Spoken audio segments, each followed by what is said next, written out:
What's up, everybody? Welcome to FoundFlix. On this Cine Explained, we're looking at the newest entry in the long-running Alien franchise, Alien Romulus. Set between the events of the first two films, this time a group of young space colonizers come face-to-face with the most terrifying life form in the universe while scavenging the deep ends of a derelict space station. Sure sounds like a pretty classic Alien setup, I'd say. That's where Romulus really succeeds, at both balancing what we have come to expect from the series, but also doing that in a way that feels different. Honestly, there is a ton of fan service on display in Romulus, and at times it is a bit too on the nose. But there's also a lot of interesting and surprising references, ones that you probably wouldn't expect. I can't help but think of Fede's previous remake, The Evil Dead, which too also turned out excellent in spite of the odds. And here he's brought that same care and reverence to Alien. It's a victory for the series, breathing new life into what had gotten quite stale. So let's check out Alien Romulus, breaking down the story, including the biggest and most important connections and references to the series,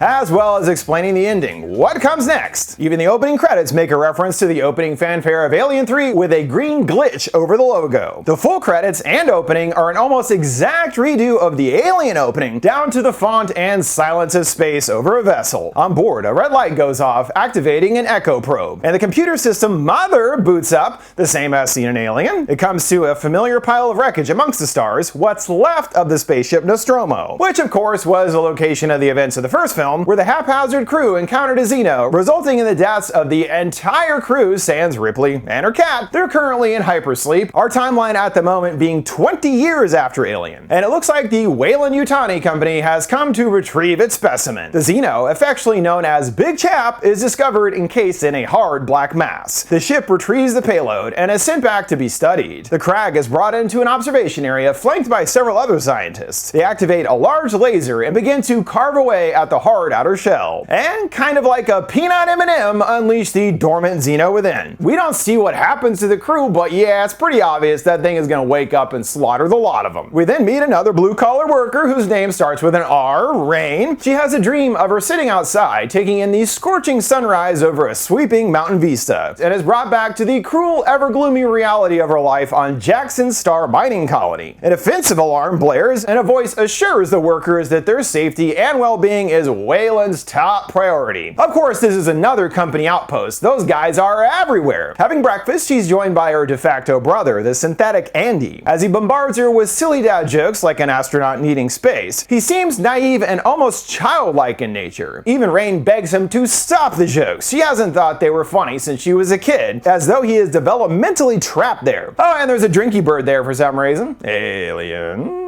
She gets a ring from a Mr. Finch, groaning that they are 3 months behind on their bills. Rain isn't too worried, as she intends to get off this shithole. She has supposedly done enough hours of work to grant her access to head to her dream locale, Yovaga 3. They ask about her parents, and they died 3 years ago thanks to illness caused by working in the mines. But the company is gonna company, and we literally see the quota double in size, putting her dream completely out of reach. Not only that, but due to a shortage of workers, she's being transferred to the mines. Oh really? Shortage of workers? Wonder why that is. They're all dead. Rain is crushed, the lady telling her that she can be released in another 5 or 6 years, and there's an appropriate PA about how much the company values their services. Yeah, whatever, dick. She's pulled away, seeing some kids pounding on Andy. She breaks them up and inserts a device to reset him. She cries she shouldn't have left him alone, grabbing his hand. Even if he is an android, it's clear that her feelings for him are very real. There's fresh hope for them of reaching Yovaga when her pal Tyler invites her and Andy to come by. She reunites with the rest of the motley crew living in a space trailer. Bjorn is poring over a video game and loses. Game over, man, he's told, harkening back to Bill Paxton's famous line. There's also Navarro, who had a bet with Bjorn. I told you she'd show up. You owe me $5. Tyler calls down from above to Andy with his own joke. Why did the blind miner fall down the well? He couldn't see that well. Nah. And then there's Tyler's sister Kay. They share a big hug, and she tells her that she missed her, and so did Tyler. Woo woo. Rain apologizes for the recent death of their father,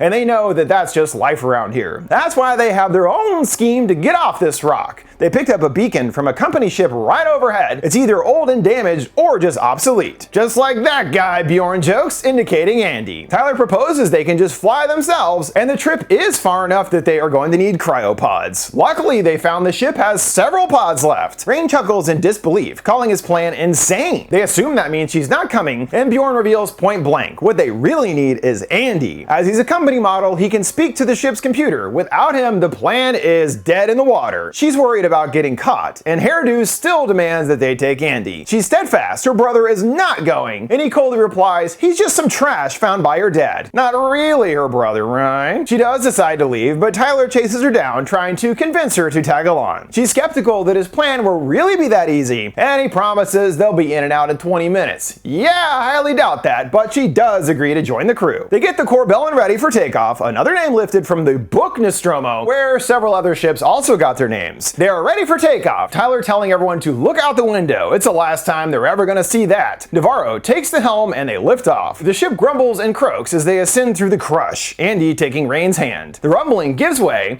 and they are successfully above the planet's hostile atmosphere. A blistering light enters view, and Rain gasps in bewilderment. Is that? Yeah, Tyler confirms, that's our sun. And it must be the first time that she's seen it outside of her dreams. They arrive at their destination and realize it's much bigger than they anticipated. It's not a ship, but a full-on outpost, which we learn later is comprised of two halves, Romulus and Remus. Ridley sure loves that story. There is a ticking clock concern that wasn't previously mentioned. In a scant 36 hours, the station is due to crash into the surface of the planet below. But again, it's no big deal, they're gonna only need half an hour. Rain has a one-on-one with Andy. Is he sure that he wants to do this? He reminds her of his one prime directive, do what's best for Rain, as was programmed by her father. He's happy to help, and she gives him a big hug, urging him to be careful. They dock with the outpost, and Tyler utilizes a temp scanner to lead them to the cryopods. And it's time for Andy to do his thing. He inserts his finger into the door, and presto, it opens right up. The boys give him a hearty high five, praising his beautiful work. They enter into a tight shaft, crawling their way deeper into the ship. Seeing a floating rat, they realize there is no gravity. Even without it, the system does an offline purge every few minutes. They emerge into a main hall and toss a flare, floating through the various debris. Then we see the exact same laser, knowing that this is the same location from the opening,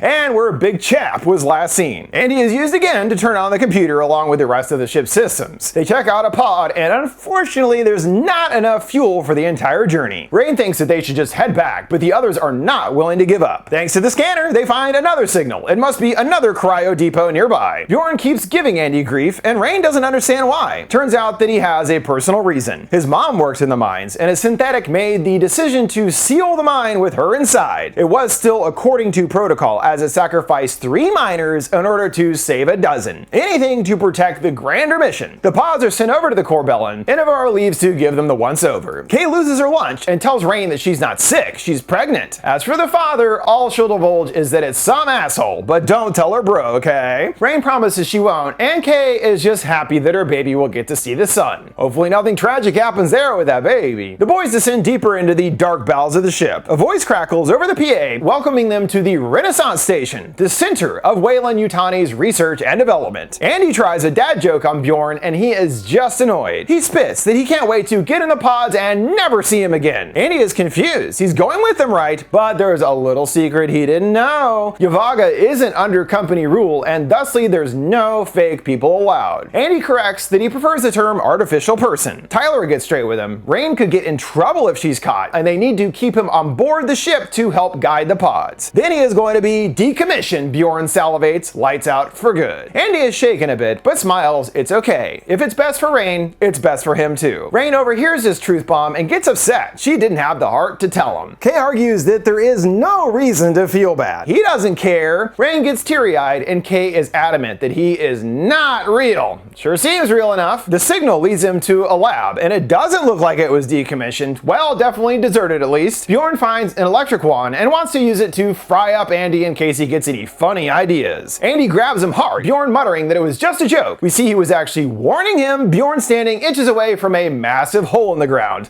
Acid blood! They spot a body there, but seeing its telltale white blood, dismiss it as only a synthetic. They move on, and when Andy uses his finger key, the door only opens partially. They crawl in, and fortunately there's more than enough fuel to everyone's relief. He and Bjorn get a tank loose, and a cold spray gets Bjorn's fingers, freezing them instantly. This kicks off an alarm, and the doors lock them inside. Andy tries to unlock it, but it doesn't work. Bjorn is frustrated. Why can't he open this door? And Rain understands why. It must be more important than just some random room. We see as much. On screen, a facehugger is depicted. Navarro and Rain board the ship to help the others get out of there. She sees them in the other room, and Rain has an idea. Maybe that synth they found has a higher clearance, and they could transfer that to Andy. There's an alarming message on another another screen 36 completed specimens. Printing paused, meaning they've actually been 3D printing these things. And he continues, finding many of the facehuggers kept on ice in a cold sealed case. As soon as releasing the tube, the temp in the room starts rapidly climbing, and they are gonna defrost before too long. The synth shrieks and grabs at Rain. Navarro gets him loose and removes the module, the android going limp. They get the data disk and replace Andy's, causing him to shut down into reboot mode. The huggers start wriggling in their chambers, and one slinks loose, followed by several more plopping into the water. Tyler spots a tail whipping out, wondering what the fuck that was. One surprises Bjorn and knocks him on his ass. He shrieks, "There's something in the water," and one leaps right on his head. He gets it loose, tossing it at the door. Another leaps on Tyler, trying to get down his throat with a proper alien smooch. Bjorn dislodges it with the wand, and another attacks, which he whaps away. Another hugger chitters right towards Tyler and jumps down. Andy is back in the nick of time and grabs it, tossing it to the corner in a flurry of sparks. With his new upgrade, he is able to get the door unlocked, growling to "Get out of here!" The door slides closed behind them, but one makes it through, quickly implanting on Navarro. It wraps its tail tight around her neck, and worried what it's doing, they pull Bjorn away. Andy speaks up, sounding a lot more informed and dignified in tone than we're used to, rattling off details about how it's syncing to her breathing pattern seems that it's feeding her oxygen to keep her alive. As for why, he doesn't know. Even Bjorn can see the difference, asking befuddled, "Who are you?" Rain goes to remove the updated module, and he stops her. Not only were his creds updated, but his AI was as well. A most overdue upgrade, I must say. They seek Andy's insight as to what to do, but he still doesn't have any information on the alien. But perhaps someone in this room might, looking over to the half a dude on the ground. They get him plugged in, and he gurgles awake, muttering he needs to secure the O1 compound. He must complete the mission. Andy lets him down that the mission has failed. Rain asks how they can help Navarro,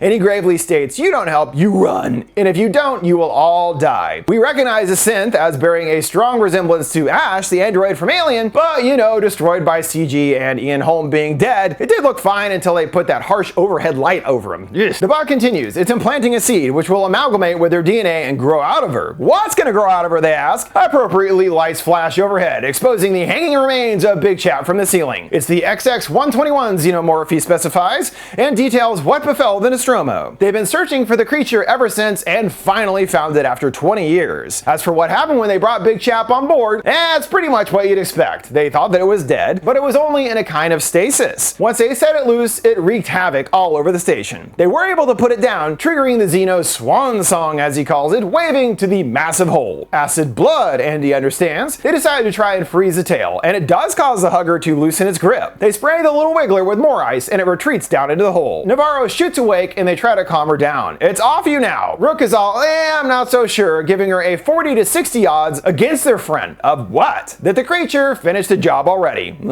Rook grabs Andy's hand, pleading that humans go through too many emotions before coming to the coldest, most rational solution. You must help them. They ask Andy what to do, and he knows now that they cannot let her back on the ship. Bjorn reminds him of that whole getting funny ideas thing and prods him with the wand, blowing him clear across the room. Bjorn seizes the opportunity and grabs Navarro, ushering her back to the ship. Andy moans that he's been nothing but a burden, but feels that now he can finally help. She will not see him as a child anymore. He sprints off purposefully after the others. Bjorn tries to shut him out, and Andy strong arms the door to keep it open. He rushes back to the next door and shuts him out while a woozy Navarro prepares to undock. The computer alerts them to clear the airlock, forcing Andy back. Tyler is baffled by their actions. Did they think Andy is trying to kill Navarro? And then he's all, wait, is he? And she admits that she doesn't know either. Lousy Rook's programming changed him completely. They reach out to the Corbellin, and Bjorn refuses to open the door. Navarro is overtaken by pain, grabbing at her chest. She grabs the x-ray device, seeing something moving around in there. It starts pressing at the skin, and she collapses into seizures. She reactively kicks the thrusters, sending the ship completely out of control. She tears open her chest, and Kay screams bloody murder. They smash into a fuel tank, causing an explosion, sending them even further off course. And a fresh chest burster,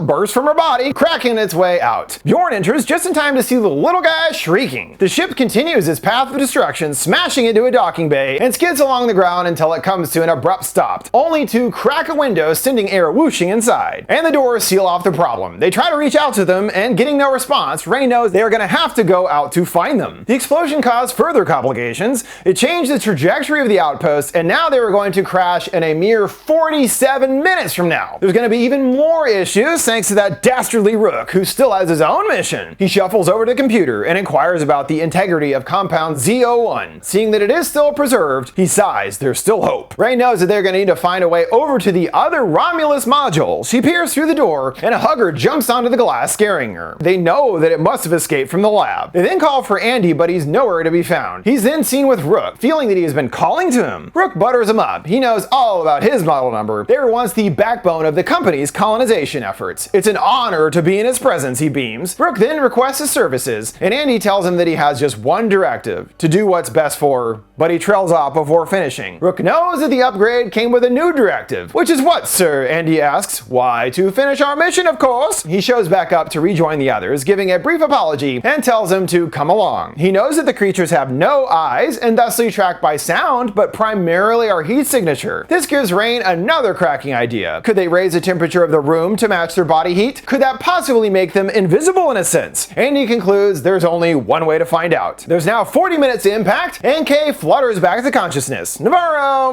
not so much. The ship beeps about critical damage, and she gets to her feet. With the others, the room temp has reached their own bodies, but they gotta make sure not to get stressed or afraid. That could cause a spike in temperature. It's time to see what happens. The doors were open, and well, they weren't immediately attacked, so good start. And he continues in the lead, and the others keep a slow, deliberate pace behind him. The parasitoids chittering all around them. Rain stumbles into a hanging body and can't help but react, but Tyler keeps her from losing her cool completely. Meanwhile, Kay stumbles upon a shriveled up parasitoid on the ground and then spots a large, quite slimy egg. It appears that the creature is about to evolve into its final xenomorph form. This moment is interesting as it expands on what we know about the Xeno's life cycle. It was previously established that a queen was required to lay the eggs in the first place, yet here the creature is able to essentially create its own egg. This also connects to a famous deleted scene from Alien that features a similar concept, what's known as the egg morphing scene. Dallas is found cocooned to the wall along with others, them being turned into eggs in a sense. This was of course before the idea of a queen was even established, but it's cool how this moment kind of ties all those concepts together in a new, complete way. Oh, and yeah, the egg certainly bears a striking resemblance to a certain body part. See if you can guess which one. Bjorn powers up another wand and cranks it to the maximum level. He shoves it right up in the womb, hearing muffled screaming from within. The machine overloads, and acid blood starts spilling out all over him, melting his skin. He foolishly attempts to wipe it away, only destroying his fingers, and within moments, he is gone. The egg starts expanding, along with the nodules surrounding it. A big old Xeno head starts squelching its way out. Kay tries desperately at the door, and Tyler picks her up on the radio. The noise is enough to attract the facehuggers. He tells her to find the key, and she keeps searching. She gets the key and unlocks the door just as the Xeno is fully birthed. She runs out, not paying attention, and tumbles right off the side of the railing, resulting in a painful fall. The huggers perk up with the others, and Andy barks for them to run. The horde quickly scuttles after them, and Tyler tosses a flare, which works briefly to distract them. Andy gets to the door first, and immediately says it to close, reminding us of what happened to Bjorn's mom. Tyler just barely makes it through before it slams shut, having to Indiana Jones slide his way through. Rain groans that he almost closed the door on them, and he points out that he didn't. The timing was perfectly calculated to have more success than last time. He knows that they're getting close, and tells the others to get a move on. No time to dilly-dally with his moralistic choices. Now word from this week's sponsor, PrizePicks. PrizePicks is the best place to get real money sports action. With millions of members and billions of dollars in awarded winnings, PrizePicks has made daily fantasy sports accessible to all. The setup couldn't be easier. All you have to do is pick more or less on at least 2 players for a chance to win up to 100 times your cash. Like, is Mahomes going to go for more than 1.5 passing touchdowns? Or is Saquon Barkley going to go more or less than 75.5 rush yards? Just make your pick, and that's it. It's fun and easy, but what is really my favorite part is joining up with some other buds and each making their own picks. It's always fun to see what everyone else decides, and then of course who winds up on top. Our local football team is the Cowboys, so you can imagine there's all kinds of heated conversations over there. And when you win, withdrawals are fast and secure. I can get my money in as quick as 15 minutes. So download the app today and use code EXPLAINED to get $5 instantly after you play your first $5 lineup. Download the app today and use code EXPLAINED to get $5 instantly after you play your first $5 lineup. PrizePicks, run your game. Now a word from this week's sponsor, Hims. Fellas, we've all been there. It's time to get intimate, and maybe you need a little boost. Hims provides access to ED treatment that can help you stay hard and last longer. Hims makes getting treatment incredibly easy. You can do it all from the comfort of your couch. No need for an awkward visit to the doctor. All you have to do is answer some questions on their site, and a medical provider will determine the right treatment option for you. you. They have several different treatments available, including chewable hard mints, Viagra, and Cialis, along with their generics that are a whopping 95% cheaper. Join the hundreds of thousands of subscribers and let Hims find the ED option that works for you. Start your free online visit today at hims.com/ending. That's HIMS.com/ending for your personalized ED treatment options. hims.com/ending. The products mentioned are chewable compounded products which are not approved by or verified for safety or effectiveness by the FDA. Prescriptions require an online consultation with a healthcare provider who will determine if appropriate. Restrictions apply. See website for details and important safety information. Subscription required. Price varies based on product and subscription plan. Kay comes to, again, groaning and grabs her tummy. She crawls on some grates and there's a loud thud, the fresh Xeno landing right above her head. She whimpers and tries to stay quiet as it clomps past. There's more thuds, seeing it yoinking two bodies away, most likely Bjorn and Navarro. She sneaks around to another door and Tyler appears there on the other side. He orders Andy to open it. He begins to, and then hesitates, noticing the scorched Xeno approaching and pulls back, knowing the danger is too great. Rain begs for him to do it, and he knows that's exactly what the creature is waiting for. She spills that she's pregnant to Tyler's surprise, but no matter what she says, he is unwavering. She shouts for Kay to run, but it is too late. Scorchy emerges and snatches her away with its tail. Rain is shattered and turns back to the ever stone-faced Andy. Upset, she smacks him upside the head and begins to sob, not just for Kay, but because it really looks like her brother is truly gone. He gives a limp apology and tells him they have to keep moving before that thing gets in here. Knowing something is definitely off, Rain asks his prime directive. He reveals that he's afraid he has a new one. Do what's best for the company. Ah, great. They board a weird kind of techno ski lift down to the bottom levels. Tyler wants to know where they're headed, and Andy states to finish Rook's task, confident that after it's complete, he will let them leave. They will then go on to Yavarga, and he will return to Jackson. That is assuming they make it out of here alive, naturally. They then make it to the Romulus sister lab, and so if they were printing face huggers on the other side, what are they doing in the so-called beta lab, as the computer describes? Well, it's quite surprising, revealing a connection I genuinely wasn't expecting. They were greeted by a shaft with floating black particles inside. Oh, it's the black goo. What's that, Rain asks? Some kind of bioweapon, Tyler assumes. That is true. But Rook disagrees, quite the opposite according to him. More on that in a sec. He laments that their colonies are dying due to one unforeseen tragedy after another. Turns out mankind simply isn't suited for space travel. They are too fragile, too weak. The Romulus Remus outpost was designed in an attempt to remedy that. The idea being that humans should be the perfect organism. They always refer to the Xenos as such. So Rook took the creature's gift for humanity, seeing tubes extracting loads of the black goo. Essentially within these new Xenos that they bioengineered from the DNA, there they discovered the black goo. Life in its most primal, unaltered form. Don't forget, humans came from the goo as well. Yet also the most destructive pathogen mankind has ever observed. A rendering is seen of the sterilite ampules, a special container used to house the subject due to its instability in the air. That's right, we're going there, people. It's Prometheus time. As Rook says, they were able to turn it into the miracle Wayland died searching for, Prometheus fire. Whoa, I certainly didn't expect any kind of reference to Prometheus here, let alone trying to bridge all the movies together. And I gotta say, and this really caught me by surprise. The black goo itself was created by those big white jack dudes, the engineers, as both something to create life, but also a destructive bioweapon. Goes both ways. When the goo is exposed to another creature, it can cause mutations that turn people or other organisms into something more powerful and violent by rewriting their DNA. Then these parasitic creatures burrow within the host and can then birth a hybrid creature of the host and the pathogen. This is seen in several instances throughout the series, like the dog or ox in Alien 3, the weird squid guy in Prometheus, or even the newborn in Alien Resurrection. All these instances are the same basic idea and all tied back to that sweet, sweet goo. They've been doing similar tests on board, seeing them injected into a rat, which quickly mutates. Oh, and the ZO1 also contains an enzyme that allows the Xeno to slow down or speed up its metabolism at will, as in pushing itself more quickly or slowly through the whole rebirth process, which is why in one case a full Xeno can take some time to develop, or in the case of the Scorched, it is quite quick in comparison. Phew, enough exposition for you? I think we're done for now at least. The intention of Rook / the company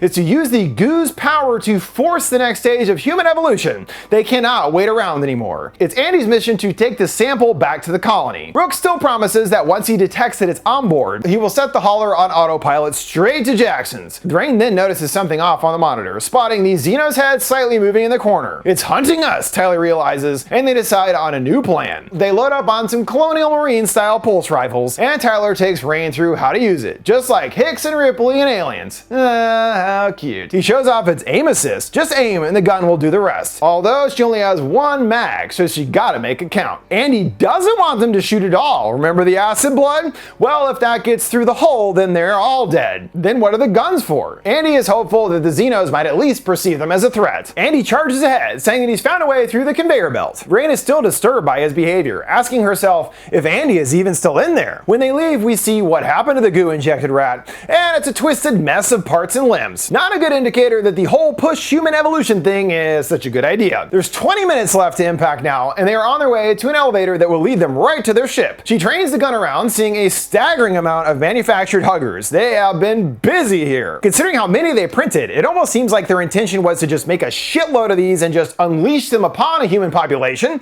That's not outside of the realm of possibilities when it comes to Weyland-Yutani. I mean, what else do you need this many dudes for? Invasion of some kind? Andy cranks a lever and the lights all switch on. Jesus Christ, Rain mutters, seeing the place absolutely covered in alien growth. Busy little creatures, Andy muses, now also knowing there's already been other Xenos here before the Scorched one. At that, Rain thinks that they should find another way, and Andy concurs. Tyler stops him, hearing an echoed groan. He knows that it has to be Kay, and barrels forward despite the obvious danger. They run after, past tons of cocoon bodies along the walls.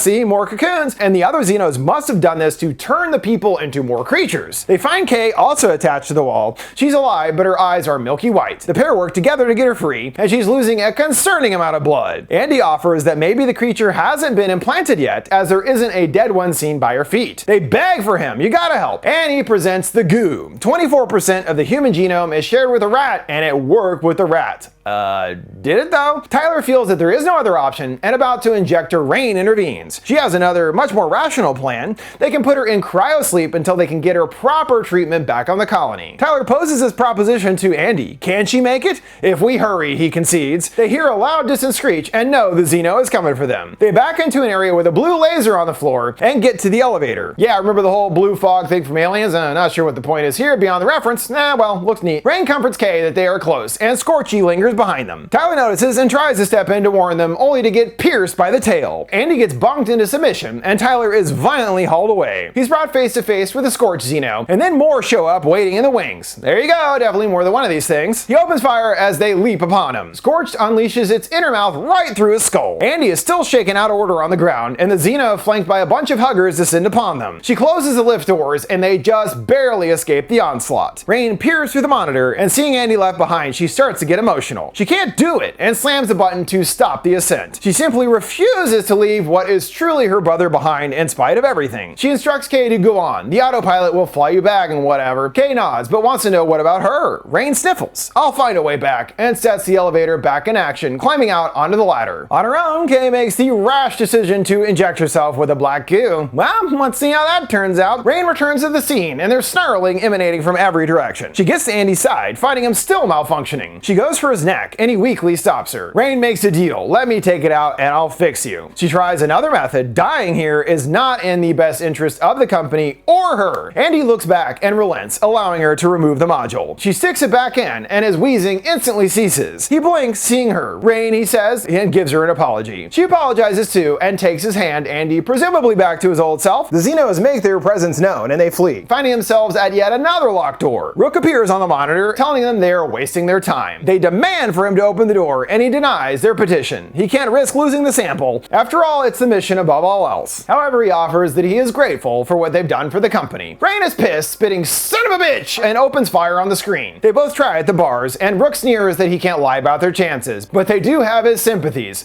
What a massive robo dick. Kay does make it back to the ship, seeing the remote button blinking. Rook sets his sights upon her, telling her to press it so she can fly away to freedom. Who are you? She croaks. A friend, he claims. claims her friends died so that she can live. "Let me honor this sacrifice," he says, really pouring it on there. A wistful Rain takes Andy's hand and requests one of his trademark terrible jokes. "Why don't monsters eat clowns?" he asks. "Because they taste funny," they both reply in unison. They continue through more jokes, and she already knows the punchline to every single one. The bugs get closer, and one joke about a book that couldn't be put down causes something to dawn on Rain. They can shut off the gravity generator. The computer counts down, and they start to float. The aliens go on the offense, and she utilizes the aim assist to systematically blow them away, their deadly green blood lingering in the air. She keeps firing and firing, and her single magazine starts to dwindle. More and more xenoheads pop until there are none left, but then there's a wave of facehuggers. She takes them out as well, but her ammo is on its last precious bar. The wave has been dealt with, but there's still all the deadly acidic blood swirling all around. She grabs a railing, and they maneuver through these splooges of death. One is coming right for her, and she has to let go, nearly colliding with another. She fires her gun, propelling her back to the safety of the ground. The next purge is about to happen, and they need to reactivate the gravity for the elevator, seeing it waiting up at the top. They make a leap upwards, and a Xeno grabs Rain's leg. She blows his hand off and is launched upwards. The blood starts to melt the grate, allowing more to potentially enter. Andy grabs hold of the ladder and waits for Rain. She's still trying to retrieve her gun and loses it on the way. The alarm beeps that the purge is about to happen. Rain keeps floating upwards, reaching towards Andy, but at the last moment the gravity activates and she is sucked back down. The elevator turns on and Andy once more strong arms it to keep it in place. Rain is saved by a surprising assist from a Xeno, catching her in his tail. We see it's the Scorched Xeno, who seems to have a personal vendetta with her. Not sure why, it was Bjorn that scorched him, whatever. Acid blood starts to penetrate the outer hole, and a shitload more aliens are heading their way. Andy cannot hold the car any longer, sending it whirring down the shaft. Conveniently in the descent, it makes mincemeat out of the next wave of Xenos. There's still one hiding homie left behind, old Scorchy. He gets right up in Rain's face, referencing the most iconic shot of the entire series in Alien 3. A facehugger crawls closer, and it gets blown away. It's Andy, here to save the day. He flies down, wielding her pulse rifle, and fires upon the Scorched. He surfs him all the way down to the bottom. "Get away from her, you bitch," he stammers, and blows the alien to pieces. I mean, yeah, hopefully you know that line. This maybe is the most egregious reference in the entire movie, but I also still kind of like how it's done,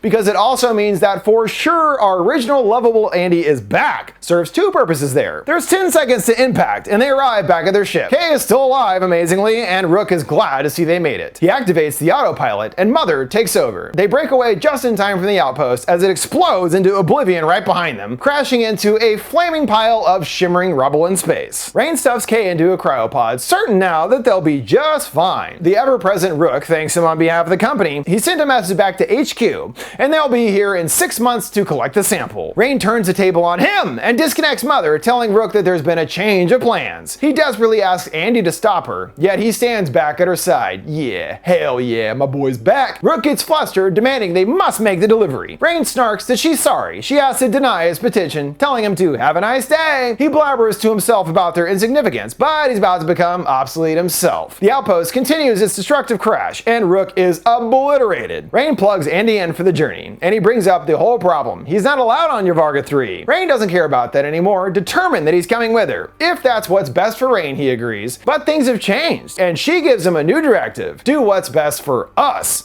allowing Andy to think for himself for a change. Rain gets her chamber ready, but is interrupted by a flash from Kay's. Her vital levels are critical, and stasis has been aborted. Uh-oh, time for that series trademark last-minute final battle. You think things are okay, but not so fast. Rain opens it up, and Kay is convulsing. Seeing the dark injection spot in her neck, she knows what she did. It's the goo, bro! We really see the effects when Rain pulls the table the rest of the way, and Kay looks ready to burst already. A huge change from hours ago. Again, they can change her metabolism and all that, but it's also like maybe the organism knew all the others were gone, so is more desperate to come to fruition more quickly. Makes sense, it's all about survival with these things. Kay starts giving birth, shooting out all kinds of odd colored fluids. She heaves out an egg-like object, and Kay cries to get it away. Rain rips the umbilical cord and removes the monster. As she's carrying it, its acid blood creamy center causes her to drop the egg. She runs back for the ice thrower, and the egg layers peel back, revealing a quite human-looking baby housed within. The acid melts through the steel, and the baby plummets right down into the cargo hold. The melting continues, causing the ship to activate a safety mechanism, turning itself off. They have to release the cargo hold. Rain takes the ladder down, hearing strange squelching and growls. She finds a sizzling egg, now empty and totally full of the acidic goo, like a demented Cadbury egg. She follows some already large footprints in the dirt. The now fully grown offspring scurries right over her head. Andy comes to the pod, covered in blood, and finds Kay groaning in pain. She reaches down to her chest, seeing that she's she's excreting the black goo to her horror. Andy turns back to the offspring there, definitely a human xeno hybrid, giving us some serious shades of the newborn from Alien Resurrection. It crawls in on all fours and then contorts its body upright. It screams and slashes Andy's throat, Rain hearing Kay's screams. The offspring approaches his mama and gives her a cursory sniff. She tries to push him away, and he unleashes his slithering little inner mouth. Rain comes to Andy bleeding out, and he croaks to help Kay. She's too late, seeing the offspring feasting upon her. She struggles to get the freeze thrower activated, and he bats it away, unleashing a wave of cold. She can't drag Andy along, and the cold blasts over her, slowing down her movement. The offspring right behind her. She gets some cover with the door, and as quick as she can, dons a spacesuit. Once it's pressurized, she can finally breathe, just in time for the guy to be clawing at the door to get in. She rides the line back down to the cargo bay to manually release it. Gotta get all 4 levers. She gets the first 2 in position and hurries over to the other pair. She activates the third one and stops in her tracks. The offspring sneaks up behind her, smacking her away, and causes her line to get ensnared on the final lever. The ship is just about to make contact with the surface. The offspring lords over her, giving a toothy grin. It lets out a screech, ready to attack, and she kicks his egg, spilling the acid onto the floor. It immediately melts a hole to the outside, a massive air whooshing in through the tear. Alien Resurrection again, everybody! Luckily, she's still chained in and climbs the rope back towards the top. The guy appears, its skin flaking off, and shrieks. It grabs her helmet and uses its little mouth to crack the glass. It keeps chomping, and she pivots, using the line to activate the 4th lever. The cargo hold is released, taking the alien down with it. She works her way back inside, and the doors close. The ordeal finally done. Rain vows to fix Andy and puts him into the deep freeze. She follows suit and leaves a message behind. They are off to Yvarga, unsure of what fate will find her, but whatever comes, I'll face it, she states resolutely. This is Rain Carradine, the last survivor of the Corbellans, signing off. The ship sails off, disappearing into the stars,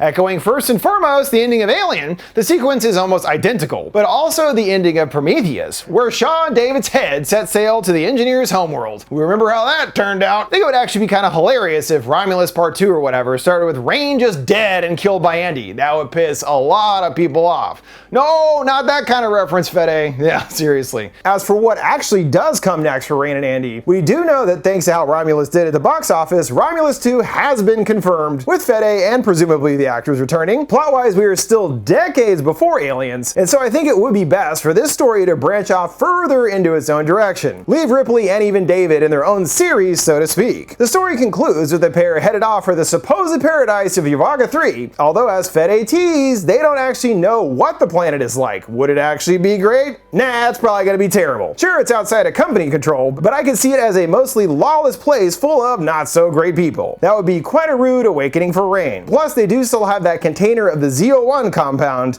and no doubt Weyland is going to be hunting that down and thus lead them as well. There's already quite a few potential threats that could really ramp things up for the siblings going forward, and I could definitely see Romulus 2 being kind of the Aliens of this series, really ramping up the scope as well as the action. With that, we've reached the conclusion of this Ending Explained for Alien Romulus, but hey, why not check out my videos covering Prometheus and Alien Covenant so you can find out even more about the increasingly convoluted story. Make sure to like, subscribe, and follow. Thanks for watching FoundFlix. See you next time.